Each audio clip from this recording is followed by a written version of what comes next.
people who feel like their lives stop having meaning because certain things didn't pan out.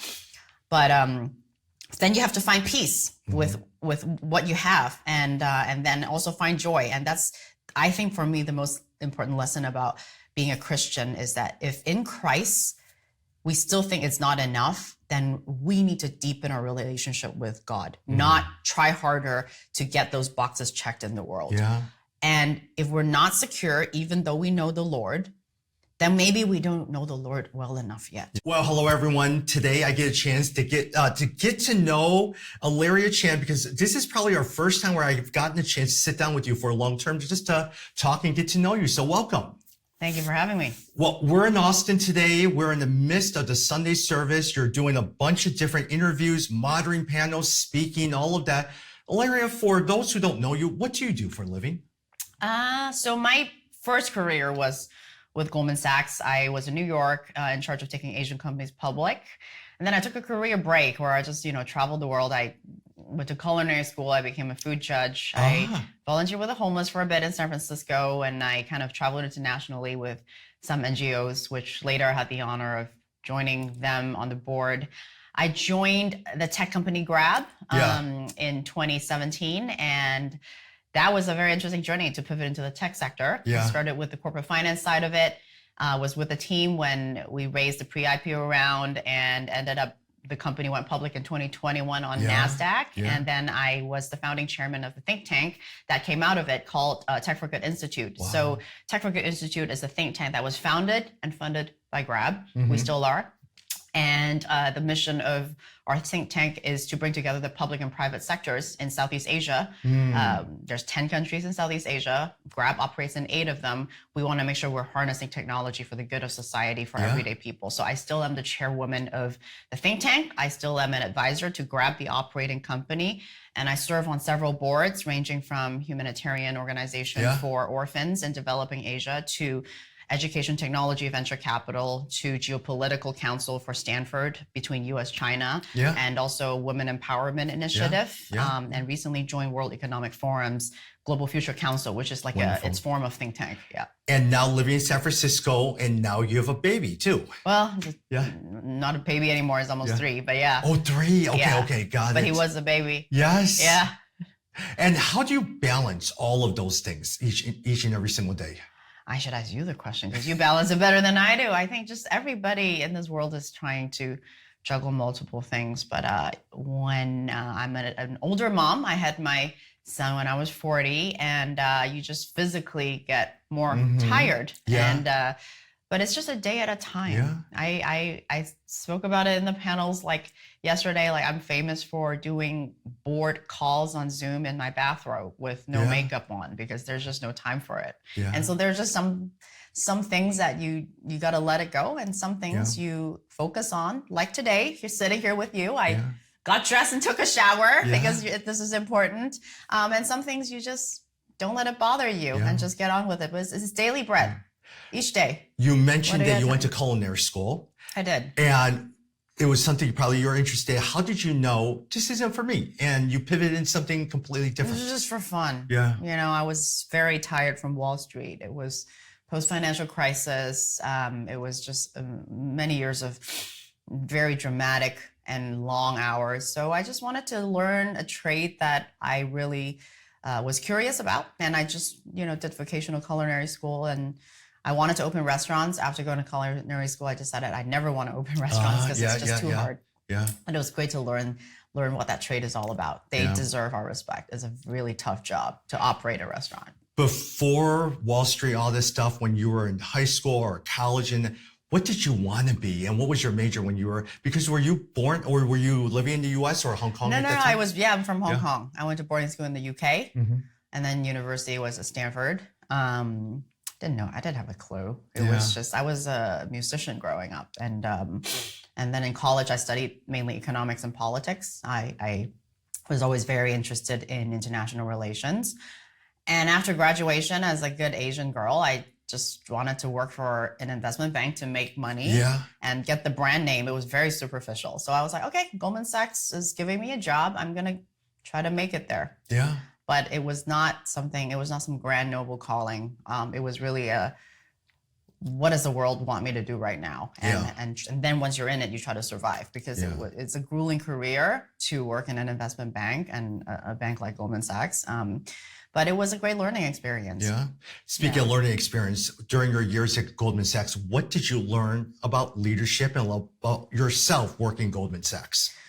I learned that a true leader, and then I learned it from meeting a lot of people who were not true leaders, that a true leader actually needs to have the best interests of their people. And actually, the more money that's involved and more power that's involved in certain industries, it's harder to be a good leader, because the extra minute that you invest into helping a colleague is one less minute that you take away from your self-promotion and doing something for yourself. And if the stakes are high, and if you get promoted, it means another $10 million a year in compensation.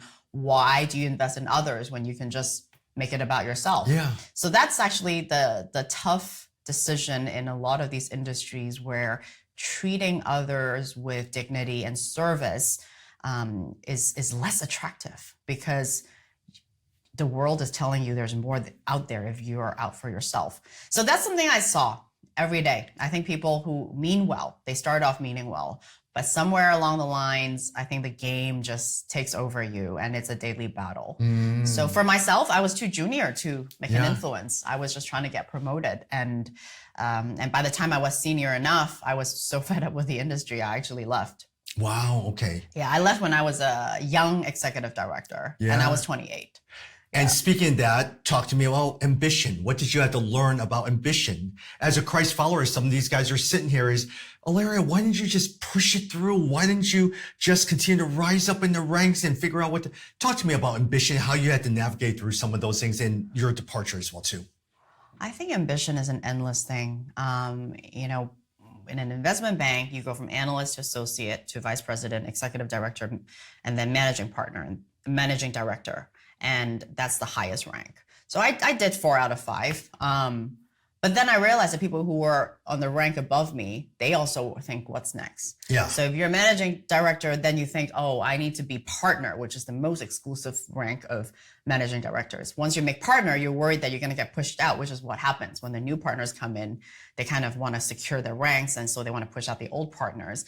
So then when you're worried about being pushed out, or once you're pushed out, then you worry, oh, some of these guys are still young when they get pushed out. They're in their 50s, 60s. What am I going to do with the rest of my life? Then they need to look at boards or other companies that might take them. So actually the ambition and the rat race actually never ends. Yeah. And that is actually the secret to all of this. There is no it. Yeah. There is no, oh, if I get there, then I'm good. Yeah. And I'll tell this one quick story there's this man who I became great friends with his wife, and he was a Swiss, very successful executive. He was the CEO of the largest insurance company in Switzerland, and he was on the board of, and finance committee of World Economic Forum. He was featured on cover of all these newspapers and magazines. And the moment that his board told him, hey, your role as the CEO here is going to be over, he shot himself and killed himself. And it was all over Wall Street Journal, and everyone was shocked. And then, later I realized, he has attained all of those things. But even when you already have all of that in your resume, the fact that one day you have to step out, if that was his identity, which it was, he couldn't live anymore. Yeah. He was very young when he took his own life. And that story is common in this world, right? Some people feel like they're not there yet because they're not CEO, but he was there, but he felt like he was not there. So anyway, it just never ends. That's the whole point. It never ends. So your question was, when do you know? You don't. I'm still on the journey. I'm still ambitious. I'm in my 40s. I still want to make a mark in the world, but I need to realize the older we get, hopefully we realize the less important we should realize we are. It's not about us. And our ambition is not that important. Yeah. What's important is, what does God want for us? Are we faithful to him? And am I doing the best with what I have? I will always have to curtail my ambition, because I'm going to wake up every day and think, how come that person's prettier, that person's richer, that person's a better mom? And that is something I have to I have to work on myself. I need to work on not trying to be prettier, thinner, richer, better mom. I need to work on how to be content with what God has given me. And that is a daily battle for everybody. Wonderful. Whether you're 20 years old or 43 like me. Yeah. So for you, who taught you this? I mean, I sit here and it's not like you and I know each other really well. We've gotten a couple phone calls. We've seen each other a couple over time of years. I watch you. You're very confident. You are very ambitious. You are very successful, but there's a human side of you where you're down to earth and you're very caring and genuine, which I love. That's the part I love about you. But who taught you? How did you become so secure in who you are? Did it take time? Were you always like that? Did someone influence you along the way? No. And I grew up actually a very insecure person. I was very overweight when I was a child. And then I came from a broken family. Yeah. So there were many years when I had a very troubled relationship with both my parents. And then, of course, you know, when you go into environments like Stanford and then Goldman Sachs, there's always people, everyone was better than me. Everyone was better than me and everyone was smarter than me. And you always feel like you're not enough. And those industries and places are designed to make you feel like you're not enough, because then you will work like crazy to increase your productivity for them. That's why you talk to some of the most beautiful actresses in Hollywood, like Demi Moore. I watched her just in awe of her, because she is so honest. It's because someone will constantly tell her, there's a voice in her head telling her she's not pretty enough, which is insane for us because she's absolutely stunning. But that's kind of the world, like it's never enough.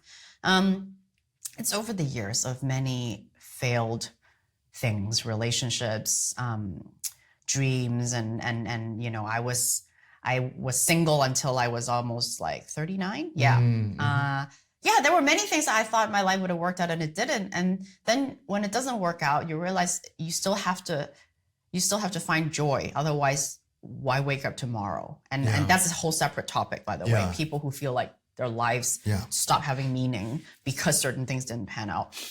But then you have to find peace with what you have, and then also find joy. And that's, I think, for me, the most important lesson about being a Christian is that if in Christ we still think it's not enough, then we need to deepen our relationship with God, not try harder to get those boxes checked in the world. And if we're not secure, even though we know the Lord, then maybe we don't know the Lord well enough yet. And I there were many days in those years when I would just listen to podcasts and sermons for hours and hours, read the Bible for hours and hours. I actually don't have that time and hunger anymore to do that every day, because now I have a young child and all these things. And actually, that's not a good thing. Like, we need to be hungry for the Lord. So actually, sometimes being so-called successful might curtail our hunger for the Lord. I was so hungry for the Lord during my desperate years, and those were my precious, precious years, because it reminded me and solidified for me that I can only be secure because I know who I am in God. And over the years too, I realized like there's always going to be someone better than me. And if I'm being put in a room where I have a platform and so-called worldly success, great. But most of my life, I'm just at home cooking for my family and taking out the trash and, you know, trying to fold my laundry and just trying to keep up with 5 hours of sleep. Like, that's actually 90% of my life. And then some people see me on newspapers are like, oh, you're killing it. I'm like, I am not killing it. That is literally just 30 minutes of my life out of a whole year. If you see the rest of my year, you probably wouldn't say that I'm killing it. So we also don't know what other people are going through. Yeah. These days, we only see projected success on media. It's not true. But was there a defining moment in your life as you look back that really start making sense, where you're sitting there, man, why do I think like this? And you started making decisions to become more secure in who you are. Was there a situation, was there a defining moment in your life that really changed your thinking? There were many. It wasn't just one. But I think there were many moments that I was disrespected in the marketplace, you know, whether it was during the Goldman Sachs days when I was pretty senior already and someone thought I was a secretary. And there's not, I mean, secretaries are very important, by the way. But in the Asian culture, they kind of like to put you down and say, you're the secretary. You should be invisible because you're the woman in the room. And I was in the room with 20 other men. It was a Korean insurance company that we were taking public. Many moments like that. I had clients pour drinks over me over a Christmas party because they were drunk. There are many moments like that, you laugh now, but when you're 25 and that happens to you, you kind of feel like the world is over and you're a nobody. And there's accumulation of that. Even today, I still walk into a room with, at an organized dinner with CEOs and chairmen, and most of them are men, and nothing wrong with men. There are many respectful men like you, but there are some men who think I'm an intern, and that's okay. I mean, by now it's okay because I'm not an intern, first of all.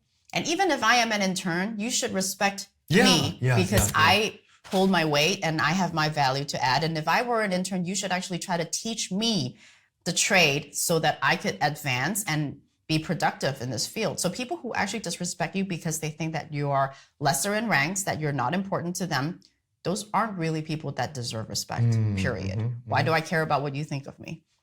I should actually care very little about what you think of me because you're not the praiseworthy. Like, I think the praise of the praiseworthy is something that Pastor Tim Keller said many years ago that really stuck with me, is we all want the praise of the praiseworthy. The most important is who are the praiseworthy people in our lives. It should be the Lord, but I know we need human beings to affirm us too. A lot of us feel like we need someone in the world to affirm us. Okay, let's try to pick people in your immediate life circle that you think are praiseworthy, that deserve respect, that you admire, that you want them to affirm you, that you're good, right? You're good, Tommy, because I see you, I respect you, I value you. We need to find those people in our lives, and we need to be very wise in picking who we place that trust into, for that person to let you define whether you think that you're important or not, or at least influence you. But ultimately, only God should have the full power to define whether you have value or not. But some human beings in your life that you think you look up to, pick wisely who are those people who can speak into your life, and the rest of them, ignore them. If they disrespect you, minimize the time you spend with them. Do good work so that they can see it, but don't try to earn and get their affirmation, because it's going nowhere. And they also don't deserve that if they disrespect you. Ilaria, I had to learn that because graduating from Washington University in St. Louis, I worked in the corporate world building cell towers for 10 years. But it was that when I pivoted to the ministry world, then I started realizing, all right, I came from an immigrant family. I didn't come from a very well-known seminary. I don't have any connections, nor am I rich, or do I have any followers where I wrote a well-written book or best-selling book and all that stuff. And I felt insecure in who I was. I was not good enough. And people looked at me as Asian American. Well, you should be quiet. You should be hardworking. All of those. It took me a long time to become secure in who I was and not care what people think. Yeah. And we will never not fully care what people think, because we're human beings. We need to be affirmed. We need to be approved. But hopefully every single day as we wake up, we care a little bit less about human approval. And also we are wiser in picking whose approval matter to us. And each day, hopefully, we're a little bit more secure in the Lord, and knowing that our time on this earth is very short and very limited. If I have cancer and I'm dying next week, and I know you've been through a tough journey yourself, right? Like, if you know your time is so limited on this earth, if I have 1 week left, do I care if you think I'm an intern? No, I don't. It only matters if you think you're here forever and that person defines your destiny and you have no way out. Like, all these lies we tell ourselves about this world, that makes the journey unbearable when someone like that doesn't respect you. But that person is a human being too. Like, instead of placing your destiny and hopes and dreams on another flawed human being, just pray for them and remove that sense of self from them and place it on the Lord. You spend a lot of time also working with female or women leaders. What's your word of advice for a lot of the young leaders who are listening in that you have for them as they are on the career path?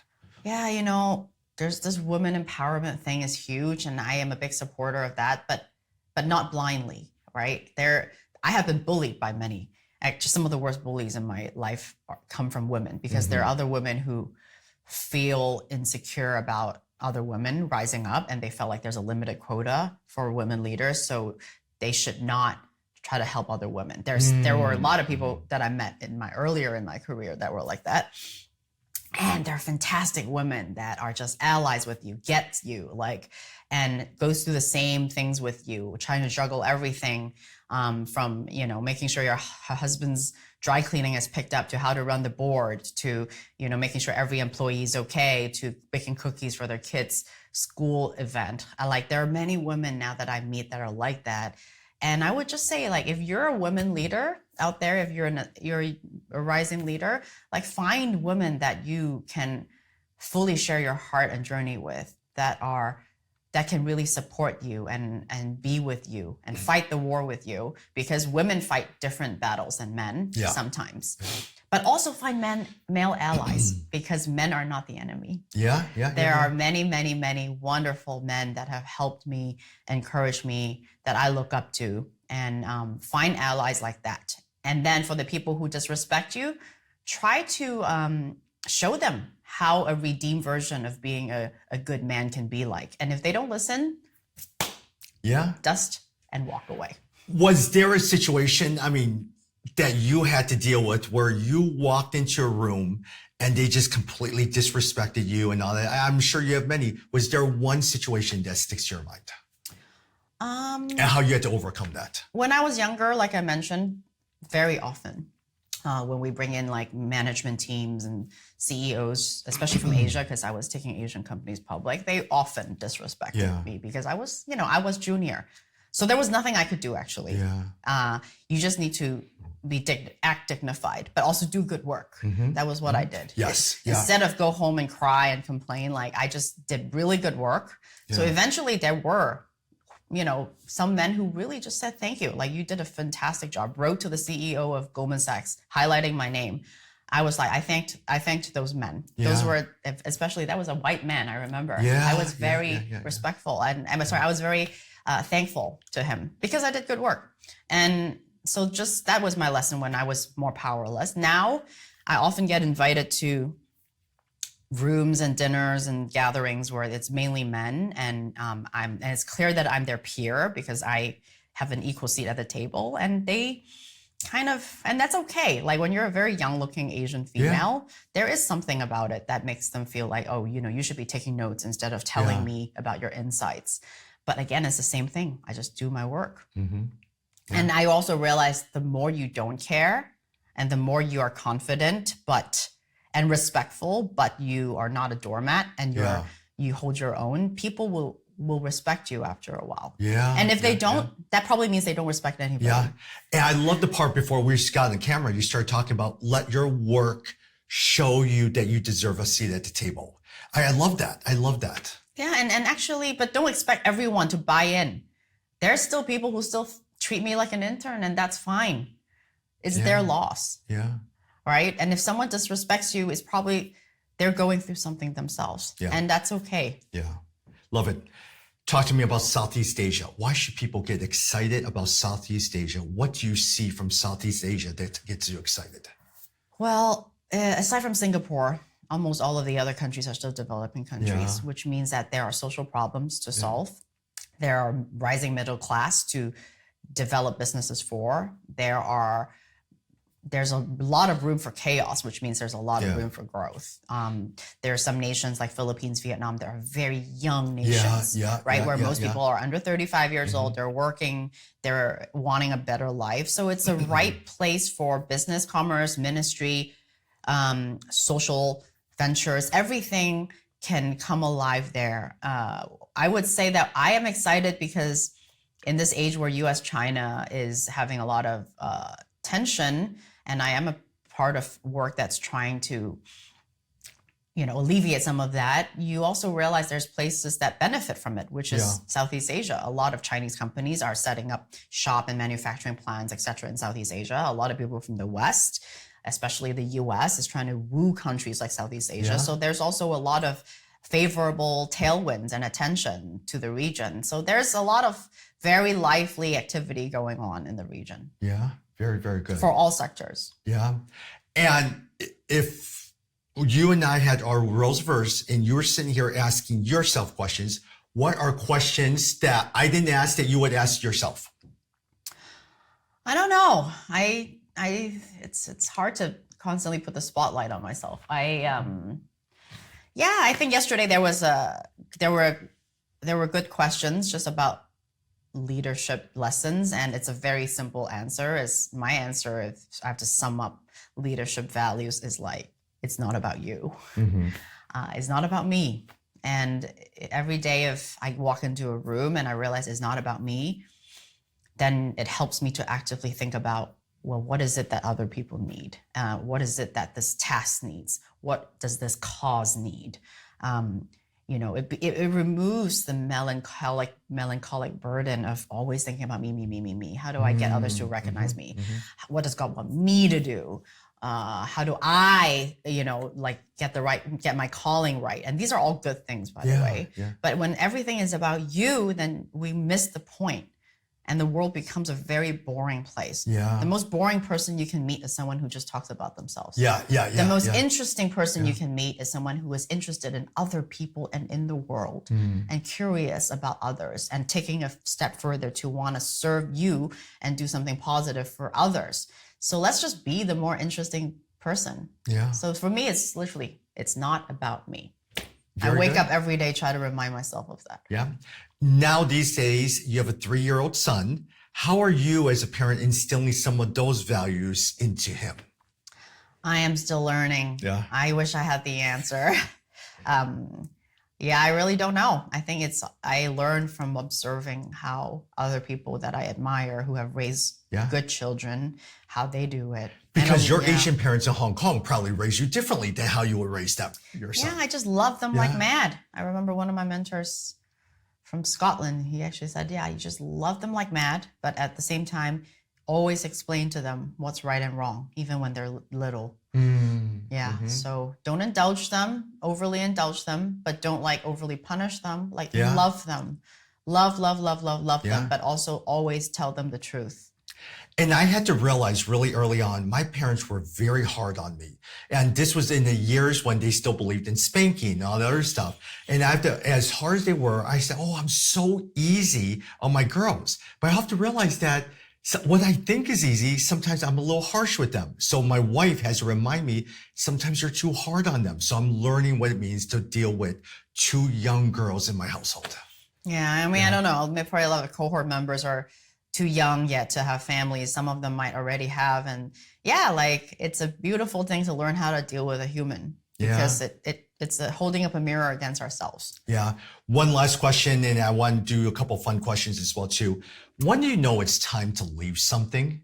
You've gone from Wall Street, then you started working with nonprofits, then you went to culinary school, then you started working. How do you know when it's time to move from one thing to another to another? Honestly, I don't. For me, there is a sense of when your time there is no longer inspiring, fruitful, life-giving, when the people around you are no longer people you want to spend time with all the time anymore. And also, most importantly, do you have the power to reverse those negative things? If it's a no, then maybe it's time to go somewhere where people will listen and collaborate with you. Yeah. And everyone's journey is different. I was always very daring, so I like to take risks. I like to move to a place in the world where I've never lived. I like to meet people I've never met. I like to jump into industries that I know nothing about. But some people don't want to do that. And that's fine. Some people should stay put. Not everyone should do what I did. But I think it's very important to be with your tribe. Yeah. If there's no tribe there, think about if you can build it. If you can't build it and you're just alone and you feel like you're drowning every day, that's probably not a good place. To stay. Got it. Very, very good. If you were back in the day, music was your first love, what would you be doing in terms of musical instruments? I was a concert pianist. I was a concert singer. I did acting too. So, I would love to have to keep performing. But after, working, of course, in those jobs, I would just moonlight. I would sing sometimes with orchestras just for charity concerts, or I would sing at people's weddings. Oh, still? Not after I became a mom, but yes, before that. Very nice. Yeah. You've lived in Hong Kong, Singapore, Indonesia, now San Fran. Which of these cities did you enjoy living in the most? Well, Indonesia, I only visited. I never Oh, you did? lived. Okay. But I lived in the UK. I lived, New York, San Francisco, Beijing, actually, Singapore, Hong Kong. I don't have one favorite. Yeah, I think every city, there's no perfect city. That's why. There's something always really great about a place, but there's also something negative about it. Yeah. And so you bloom where you're planted. So right now I live in the Bay Area in San Francisco, and I'll make the most out of it. Yeah. If one day I'm in another city, then I will try to make the most out of it too. Yeah. Thank you very much. Thank Appreciate you, it. Tommy.